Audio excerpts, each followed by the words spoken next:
Referee ready.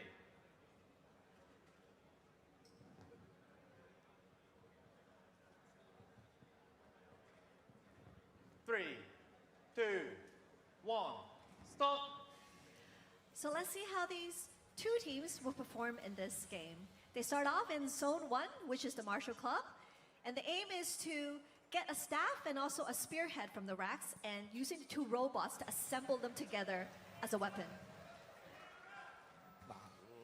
暫時睇咗幾場嘅比賽咧，都好似有一個現象出現啊！我即係要好快問一問阿 George 啊，暫時睇幾場咧都係幾一面倒嘅喎，都係一邊就會有啲成績，一邊咧就未能夠攞得成績嘅喎。呢個因為我哋嗰陣時做 seeding 嘅，我哋將最強嘅 team 分開晒嘅，喺唔同嘅 group。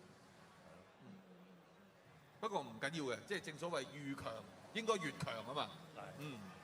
嗱咁又係説時遲那時快，亦都係紅色呢邊咧，好快佢哋已經唔知佢係想過關咧，定還是想攞分啊？我想功夫 master 啦，似乎係啊。It seems like they're going for the diagonal to create the Kung Fu Master. With almost 2 minutes left in the game.